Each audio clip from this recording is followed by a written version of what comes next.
Everyone has their own reasons and motivations for moving to Italy, and you may very well have your own too.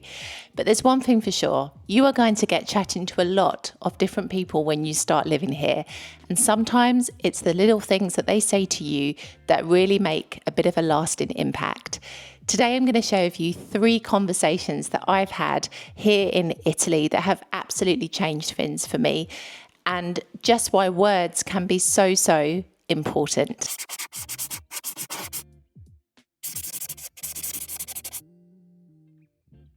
I remember this conversation came on the back of talking about an experience that I had where I had trusted somebody's word and I had really believed that what they were going to do, they were going to deliver on. Now, namely, this was to do with our previous home that we lived in Palermo. And I've talked about this particular experience in previous videos where I talk about the realities of renting in Italy. But essentially, I believed that we were going to have certain things included within our tenancy agreement, which at the point of signing the contract no longer transpired. And all we had were the words that we had been told. We didn't have anything in writing.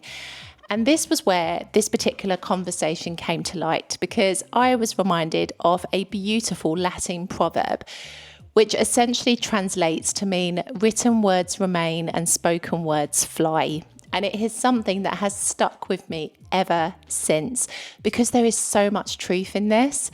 I think we forget sometimes just how important it is to have everything in writing, especially when you are dealing with important transactions. Now, I used to be a police officer, as a lot of you know, who followed me for some time. And in the police, you are taught to write everything down. Like, that is your evidence. You have a pocketbook, which you've got to complete with everything that you do. You've got to write reports. You've got to make sure that everything that you deal with is recorded, because you never know when you might need to refer back to that event in the future, and you need to have a record of what you did and when. Now, I forgot that training when I moved here to Italy, and I started to really believe the niceties and the kind of warm, comforting words that people would speak to me here.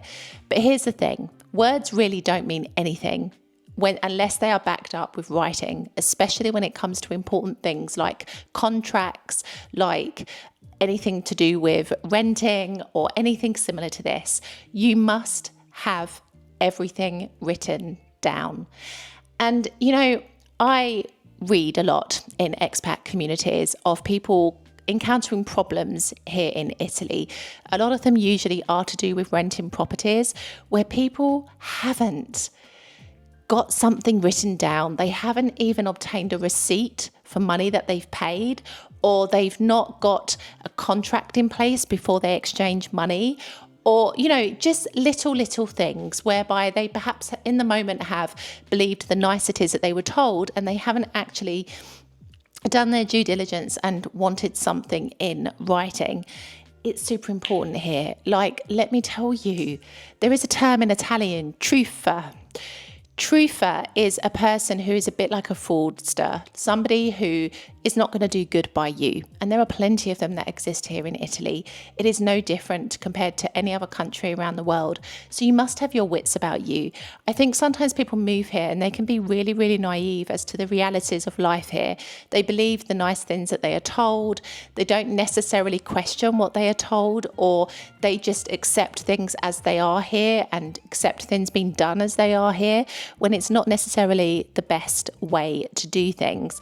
So this conversation stuck with me, and it is a proverb that I have repeated to myself time and time again ever since I first had that conversation, because it's something that is so true. Please make sure that everything is written down of importance. This is why I send emails when I communicate with people, and I don't just do it over the telephone whenever it's to do with a work situation or something similar, because you never know when you might need to refer back to that again in the future. This is why I will only do important transactions and things in writing, because you never ever know when you might need to reference what it is that you were talking about in that moment at some point in the future. Please remember this proverb. I have been stung by not following this proverb, and I don't want the same to happen to you. it's a really, really important thing that I was told, and I hope that it can, in a way, remind you as well of the importance of recording everything here in Italy and not buying into words alone.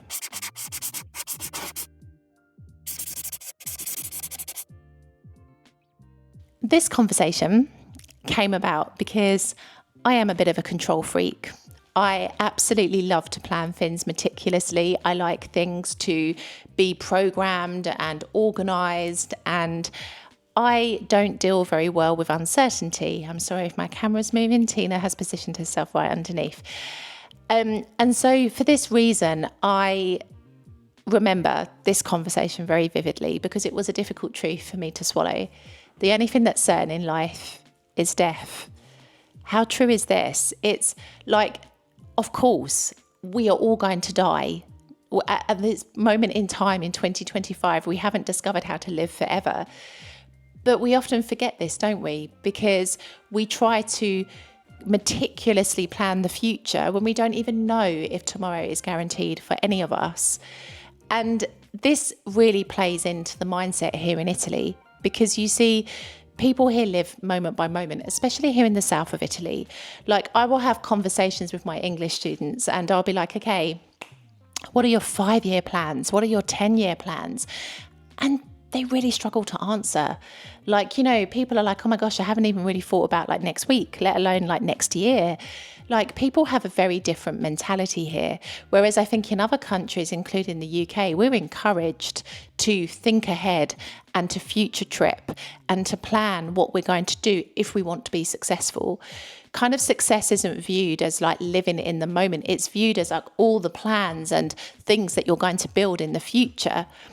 But you see, there's so much that is missed when we don't live in the present. And this has been something that has stayed with me because it has reminded me of this ethos, this mentality that exists here, especially in South Italy, of being present, not getting lost in the future because we don't know if that is ever going to come, not getting stuck in the past because there's nothing you can do about that, it's already gone, but really being centered in the present moment.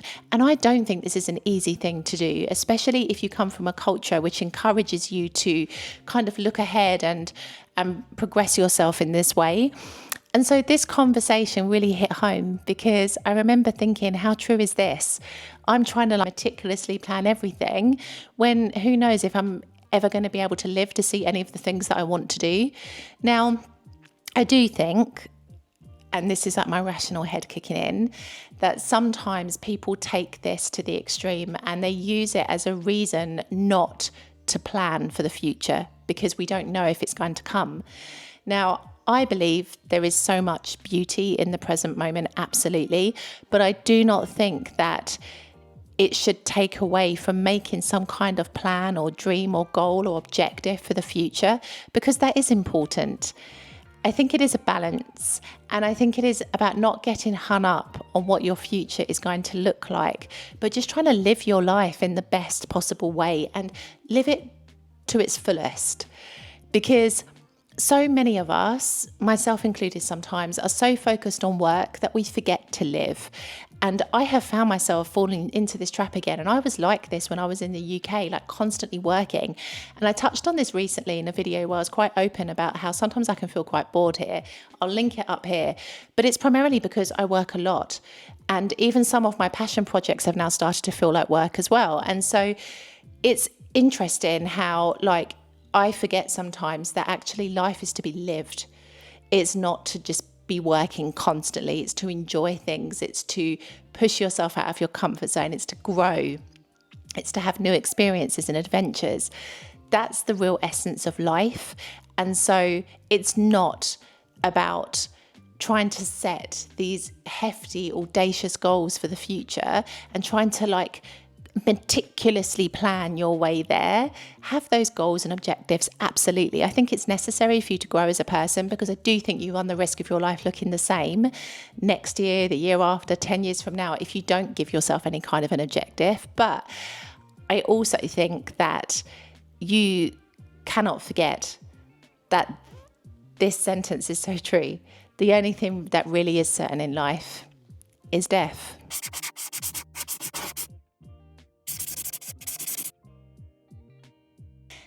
This next conversation was one that I frequently have because I can sometimes feel quite shy when I am vlogging in public, when I'm filming in public places. I really don't like people watching me, which is so crazy because you all watch my videos, but in a way I'm recording it and I know that when I'm recording it, you're not watching me. So I feel okay about it. Isn't it strange? And this conversation literally went like, why do you care what the people think? And it's a really profound question. And it contains within it a lot of wisdom. Because how often do we hold ourselves back in life because we are so worried about what people around us think about us? You know, like I remember I didn't start my YouTube channel I started it 3 years later than I originally wanted to because I was so worried what people would think about me that I didn't document my entire process of moving here, which a friend of mine had advised me to do before I moved, and I didn't do it because I was so worried what people would think of the final product. But in the end, what does it matter what they think? Like now I produce videos and I have great comments, I have mediocre comments, I have shitty comments. It's life, isn't it? And I remember reading in so many books that whatever you do in life, people are going to have an opinion about you. Whether you are the nicest person or you are the shittiest person, somebody's going to have an opinion about you. So you may as well live your life the way that you choose to live it. But it's interesting because I do think that when you don't come from a country and you are trying to fit into a culture and you are trying to learn and you're trying to integrate, it's all too easy to worry what people around you are thinking about you. Like, I often worry that people judge me for not feeling confident in speaking Italian. I often worry that people judge me for this YouTube content that I produce or for the way that I live my life here in Italy. But in the end, what does it matter? Like those people that are really invested in me as a person and what I'm doing, they stay with me regardless. And those people that think I should do things a particular way or should live my life a particular way, they're never meant to stay with me for the long haul. It's such an interesting concept. And I think, we all get hung up on what people think about us. And I think this is what holds so many people back. But I think I've noticed it more here because you definitely feel a little bit different when you start living here in Italy as an expat, as an immigrant, whatever label you choose to put on yourself. You do feel different living here at points because you don't have the same shared experiences as other people here. You don't have a history here that people can relate to or kind of share in that sense. And so there are many moments where I have worried what people have thought about me because of my culture, because my mindset is so different, because I have a different approach to life, because sometimes I don't believe everything that everybody tells me. I can be very kind of critical in that sense. I can be very skeptical of the words that people say because I know that this world, as much as we all want it to be a great place, it isn't always that. And so I think, people sometimes cannot relate to this because they've been brought up in a particular culture, a particular way. And so for them, what I find strange for them is normal. And so you're always going to have this kind of period where people are going to have an opinion about you. It's just natural. But the important thing is how much of that is going to impact the way that you live your life. And this is a question that I always have to keep repeating to myself now from this conversation. Why do I care what people think about me? What difference is it going to make to me? And it started to make me feel braver now in public situations because sometimes I'd be like, well, these people are not going to see me again, maybe if I'm in a new place and I'm not planning to go back for a while. Or I might be like, these people probably wouldn't understand my videos anyway because they're all in English. Why do I care? There are so many little things that you can hold on to that take away the kind of fear of what other people think about you. But it's a really powerful question. And it's one that has stayed with me ever since I've had that conversation. And it's one I have to constantly keep reminding myself of whenever I have that little voice in my head being like, well, what's so-and-so going to say? And what are people going to think? It honestly doesn't matter. You've got to live your life the way that you want to live it. And really, don't worry about the rest. These 3 conversations weren't really about Italy. They were about me. And it was so interesting that I had these conversations here in Italy because they highlighted personal growth moments within myself. And this is what I mean when I say when you move to Italy, you don't just move to Italy for all the superficial reasons. You move here for something much deeper. And once you've really integrated yourself into life here, this is what you too will experience. So I think this is why you have to open yourself up and adapt to the way of life here. Go with the flow and be open to all of the experiences that you have, because I promise you there is so much goodness that Italy can teach you, but you've got to be ready to receive it. If you stay closed off, you will not benefit from any of this incredible wisdom that this country and the people within it can offer you. And as I wrap up this video today, I want to know, what is one important conversation you've had here in Italy, if you live here, that has changed your perspective on life? It could be a proverb, it could be something that somebody said to you. Share it below in the comments. I read through all my comments and I do my absolute best to reply to every one of you. I will see you in the next video.